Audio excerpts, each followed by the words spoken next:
Hi, I'm Erik, and this is Adventures in Golf. We are in Switzerland, but we are, I think, not playing golf.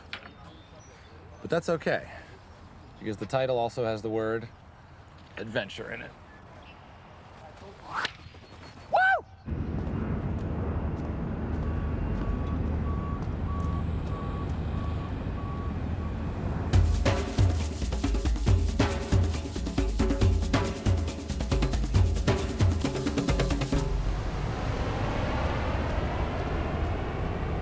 Welcome aboard.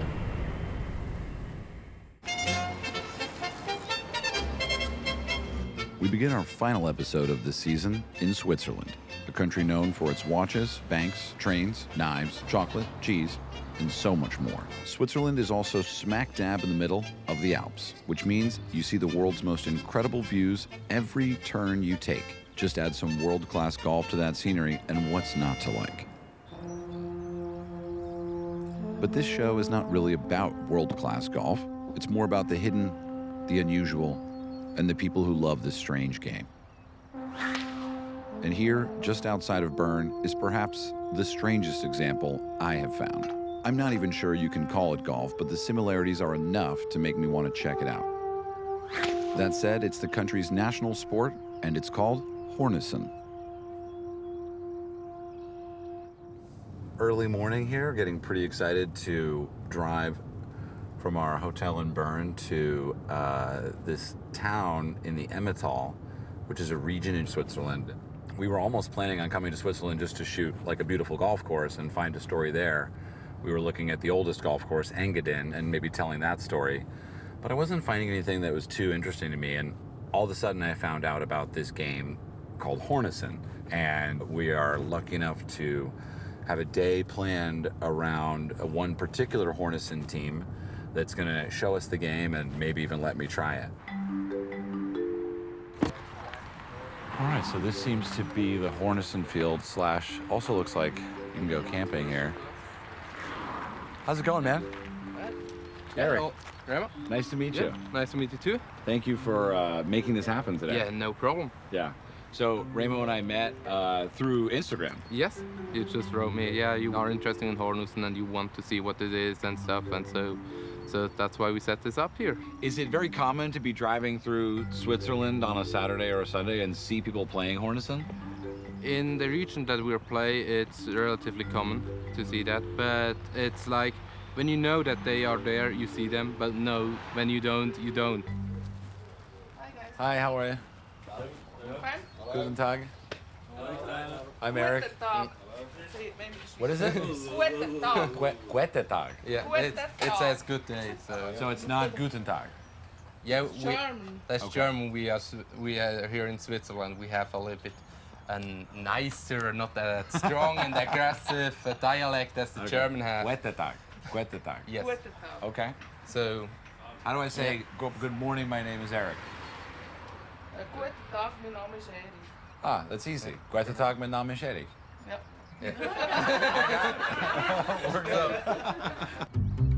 Remo wastes no time teaching me the game, and it all starts with the launching area, aka tee box. Although this tee box is a little bit different. Here you prepare for your swing by measuring where you want your feet to be and how you want to stand. Everybody has her own stand. You can stay down, you can stay up, you have behind, Oh, you can do whatever you Yes. want. Oh, so he's doing it for him. to find for you the best stick. Right. Oh, this looks like really hard and scary, actually. Can you hurt somebody? Can you injure yourself? Yeah. yeah. It turns out there are multiple points of potential injury here in hornussen. Whoa. I'll point them out as we go. The first is with the striking whip. Think of it as a weird golf club from a dream you had about how crazy golf could be. So do you make this, or where does this come from? Do you make it by hand? How many does make this? Like 3-4 people? In the country. Yeah. Wait, 3 or 4 people in the entire country of Switzerland make these? Yeah, they it gives. So which one made this? Yeah, and it was Peter Christian. Peter Christian. Yeah. Like a fishing rod, the whip is made from carbon fiber, which gives it the flexibility needed to play. But at the end of the rod, there's a huge cylindrical piece of wood called a traff, which really increases the chance for injury. Perfect, straight. Was that a good shot, Remo? Yeah, it Quite was middle not, shot for him. Middle. was not bad. But 250 meters. 250. 250 meters is how far the noose or hornuss travels before hitting the ground. The hornuss. The hornuss. The nose. Okay. That's plastic, mostly 78 grams. Okay. And this is rubber? What is this? This is like, it's like clay. It's like putty. It's clay. Clay. Yeah. The average hitter launches the noose about 180 miles per hour into the playing field. The injury factor here is more for the catcher than the striker, but we'll talk about that later.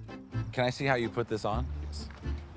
The last part of the launching area is the block, made up of two symmetrical curved metal ramps, one for lefties and one for righties. It's where the noose sits, held in place by a cute little dab of clay. And how often do you lose the hornuss? Not often. You go find it. Yes. It cost 5 francs each. 5 Swiss francs. Yes. A new one. Yeah. Never saw it. It's up in the blue. Now it's come in the white there. Okay. How was that, Remo? Yeah, it was a little bit better, Yeah. but still not. I think when I hit one perfectly for myself, for my feeling, you will hear I'll it. know. Why did you walk away afterwards? Did it hurt or something, or what happened? No, you know, when you have all this force that you have from hitting, you cannot just standing. It would then hit yourself again. So, to prevent injury, you need to move out of the way or risk getting hit by your own swing. Oh. I don't know if that was good or bad. This was good. Not good. It was a good feeling. Oh, it was good. It was good. I couldn't. Long one, we call it. Long Yeah. one. Long one. Okay. Wasn't so emotional when I would play a game, because when I play a game I'm more hyped up, so it would sound a little bit more loud than I already. Even louder. Yeah, even louder. So you just fill this in every time? Yes. I kept trying to say, like, I don't need to do it. You guys can do it. I'll watch. And now it's just, I've been here for 10 minutes and we're going to try it. Okay, we'll try it. We can try. It can't be that much different than golf, right? Let's wait. No comment, Now he you said. can Yeah, say. you He said, can "Let's tell us. wait." You You can tell us later. He said, afterwards. patience, young Yes. one. So I take a practice swing. That's looking promising. That looked promising? Yeah. This thing has a lot of weight when it goes around. Yeah. Try to hit somewhere here by this. Okay. How it's in English. This is what we call in golf a training aid. Yeah. That's good.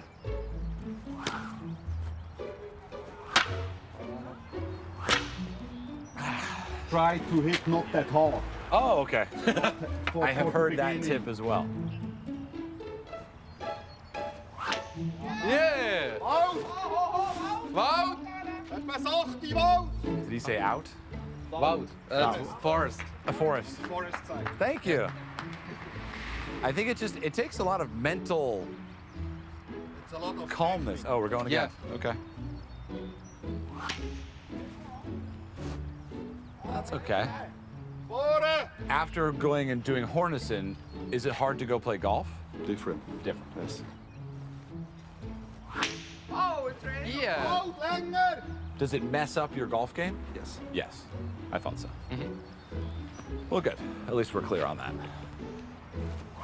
So now he has some excuse when he doesn't coach anymore when you play golf. Out. 5 in the forest. Before I take another swing, I think I need to watch a few YouTube videos to see if I can correct my hornussen slice. Yes, that did translate. But for now, it looks like everyone's ready for the game, including Remo's grandfather, Rudy, who's been playing hornussen for over 55 years. When he was little, there wasn't really something in the village. Then he and some friends, some mostly neighbors, just then started to do something together and started hornuss. Sometimes called farmers golf, hornussen has been played in rural areas since the 1600s. Like Rudy teaching Ramo, the game tends to stay within families and is passed on to the next generation. Most competitions pit villages against each other, and that structure holds true even today. That's part of what makes today's practice game so special, since it will be the first time Ramo and his grandfather Rudy will play on the same team since Ramo started competing. He now will held up this stuff. Then he will say up when he held up. He said, yeah, okay, we are ready. And Okay. now it's started. All right, let's see it. So how many shots does he get? 2. 2. We all go twice and then we're done. 2 twice times. Okay. Now would be the time to talk about the greatest chance for injury in hornussen. That would be when your team is in the field catching. Remember, the average speed of a well-hit hornus is 180 miles per hour. Nice. Now imagine it coming directly at you, and all you have to do is bat it down. Sounds a little crazy, right? I thought so. Here's how to score in hornussen. And yes, it took me a while to understand how it works, and to be honest, I still don't really understand. The goal of the attackers is to hit the noose as far as possible within the lines on the field. For every 10 meters the noose travels past 100, the striker gets a point. Sounds simple enough. That wasn't Yeah. bad. That's 2 points? No, more. No, more. More. 5, 6, maybe 7. 6, 8. I don't mean to be scorebound, but I am just curious. Here's where it gets tricky. The goal of the catcher is to stop the noose as early as possible to keep the points lower. But that isn't even the most important part. If the catchers let the noose hit the ground unhindered, they receive a penalty point called a number. And like golf, the team with the lowest score wins.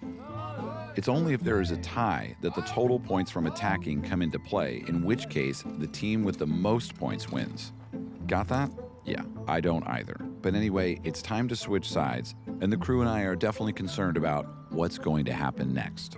Yeah, now we go to do the catching part, and I hope we survive. You hope we survive. You know, it's funny, I actually have the same exact hope. So, Yeah, then we are 2. win or lose, as long as we can walk away from this experience, I think that'll be a good day. I hope you have no regrets, because it will be now time to change. You're building it up to be quite scary. Is it really scary? Yeah. You will stay with Remo. Okay, In Remo. the field, Yeah. I will protect them. Thank you. May I? Andu is going to protect Simon, Saul, and Jared. Okay, this is my, what do you call this? Schufler. Schufler. Also, wow, it's heavy. That's not heavy. That's not heavy. That's quite not light heavy. one. You are not strong I enough. am not strong. The good position is next to your body. Okay, If you want to work on a hornus in the air, okay, just every time next to your body. Not like that, huh? okay. Then Don't you do that. see anything, you know. Okay. Every time next to your body. Stand here, and I will stand. They're going, guys. They're going. It's up. Just can't see anything. Put them out, Alex, Wow. Unbelievable. Absolutely unbelievable.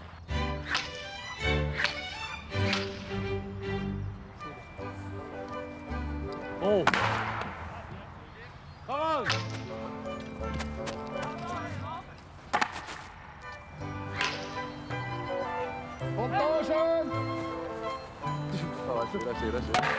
Oh, that. That. Trizza. That's f***ing terrifying. Imagine standing in the fairway with a helmet on while a golf ball is hit in your direction, and all you have is a wooden pizza box and a stick to protect you. That is exactly what is happening here. And even though our camera crew were all wearing helmets, I kept telling them to move further and further away because admittedly, this entire setup is super dangerous. Careful. Yes! Yes! Yes! Did you guys see that? Yeah. That thing was coming in like this, and he just was like, "Doosh." That's how it works. Dude. Did you see it? I saw it. Did you? I saw it, and I was like, about, you know, and then I saw you, and I was like, he's got it. Oh, okay. say to me next time. Leave it. Leave then it? I do nothing. Then I do nothing. Okay, I'll try to say leave it. Talk us through it. What? Yeah, I see it now. Did you see it? Yeah, I'm catching on. I saw the last It's more like you got to get it like coming close. Yeah. Now it's 0, huh? 0. It's coming not Rolf again. is fucking with me over here. You thought geef je a clue. Did I get scared? Was I scared? Just a little bit. A little bit. It's up.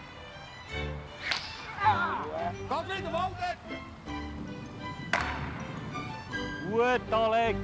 Now it's finished. That was the last one. We're done? No way. Just for a short game. Thank you. You're welcome. How is your feeling? My feeling is, I feel like we accomplished something. I feel good. Yeah, I feel like that was like a totally new experience that was kind of like, you can't describe it. We've talked about hornussen being a game passed down through families and how villages competed with other villages that knew the sport. But it's not until you have a 180-mile-per-hour golf puck coming at you that you realize in this game, those two things are the same. Everyone coming together to compete and have a great time, but also keeping each other safe. Sounds like family to me.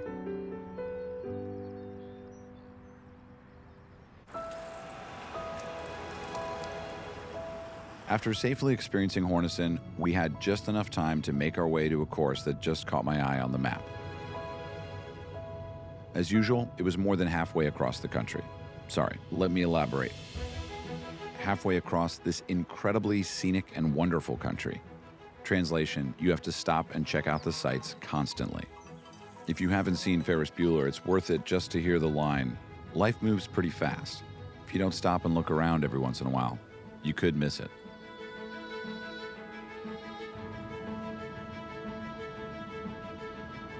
We were driving by and I thought I saw like a bike without a lock, and then I thought I saw almost every bike without a lock. Do the bikes get locked up? Not all of them, no. No. No one will steal your bike? No.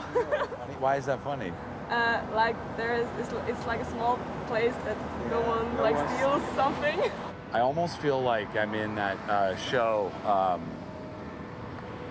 Westworld, where you sort of start to see the reality peel away and you realize that this place is not actually real. What's the name of this town? Kiesbiel. Kiesbiel?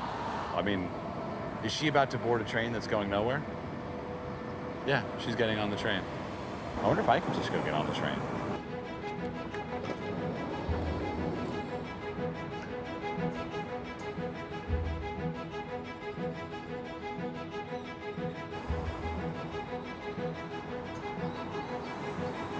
I found a golf course. I think the sun's gonna set before we get there, but we could play in the morning tomorrow. And it's called Arosa. The thing that made me really interested in it is that it was designed by one man as a 9-hole course. That man gave birth to a son who, some decades later, added 9 holes, turning it into an 18-hole course. And this kind of being the final episode of the season, it seems like a nice little unknown journey to see how that goes.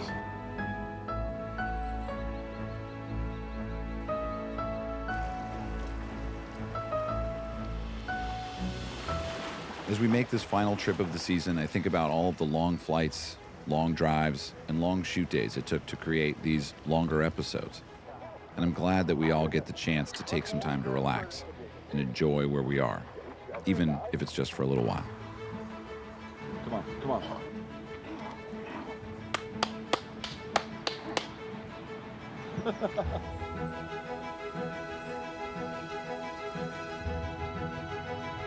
Someone recommended that we go to Lauterbrunnen, so we did. Absolutely stunning. Standing inside of a postcard. Wow, you don't see that every day.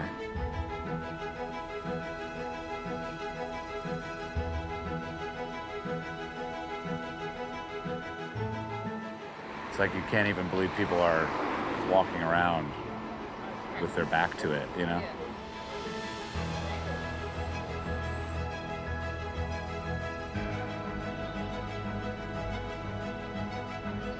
it's so funny because like we got to Switzerland and we went to Bern and we went to play hornussen and I was like, this is amazing. And now we're here and it's sort of like, where were we? What did we do something?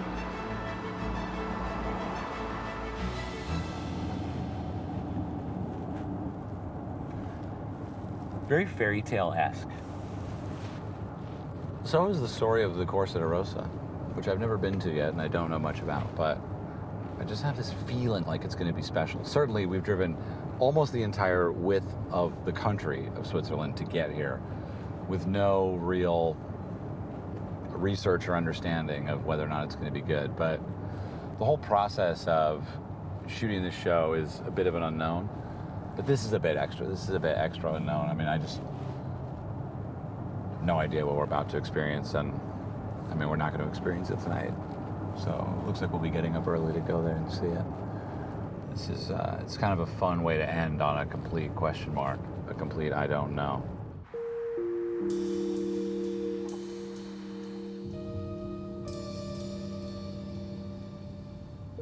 This ride has been kind of funny because it's just so far away. And the name Arosa has been written on signs over and over and over again. This is the first car I've seen in about 45 minutes. When it's that long in between cars, there's an element of creepiness to it, I'll be honest. The interesting thing about the drive here is like, because it was done at night, there was no visual as to the incredible scenery. And, you know, I was talking with David McClay-Kidd, the designer of Bandon Dunes, the original golf course. And I said, what's the thing that, you know, you have to do as a golf course architect to make a good golf course? And he said, it's all about the reveal. And I was thinking about that tonight because this could be the greatest reveal I've ever had. I mean,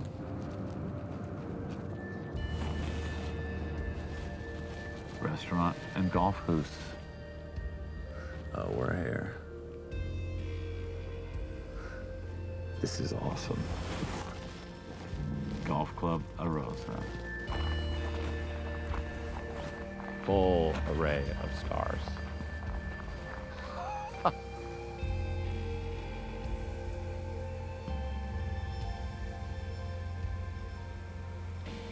Standing here on a tee box in the dark underneath the Milky Way with the peaks of the Swiss Alps surrounding.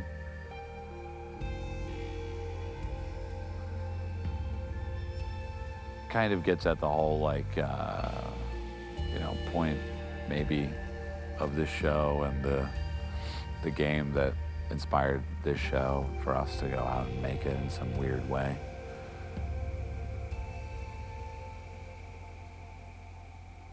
We've all thought about it as we make the show, like there's, it's not all about getting there, right? There's so many things that happen on the way there. The experience of just getting there is its own fun thing. That's kind of why I feel like, you know, this is a great final episode of this season to just end it right here in the middle of the night at a place that I've never heard of, never thought I'd come to, on a golf course that up until now I still haven't even seen. But the message is clear, Carpe diem. I'm excited to come back tomorrow and play it. I am kind of fantasizing about not bringing a camera though and just letting the episode end here in the dark. Maybe you'll come here and you'll see what it's like.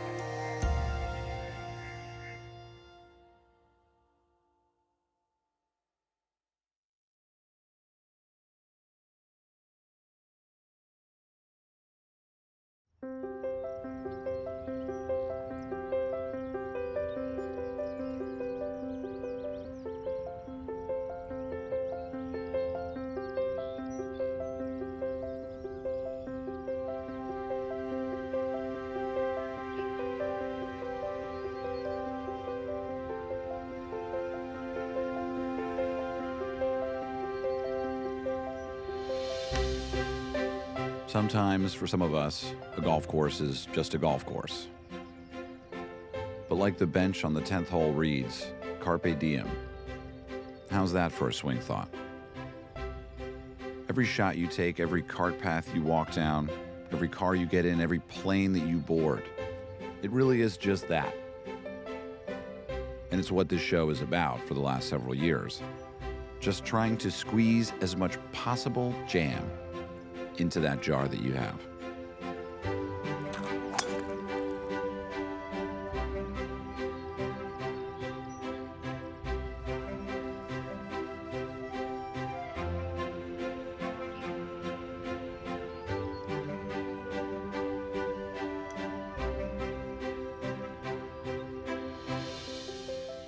Walking around here at one of the highest courses in Europe, with a beautiful sunny day surrounded by mountains.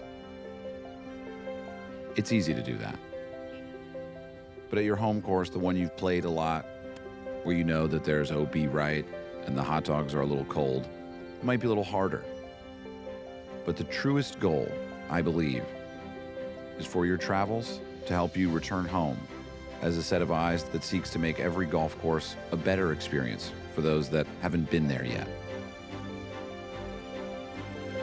For the bench that you haven't sat on.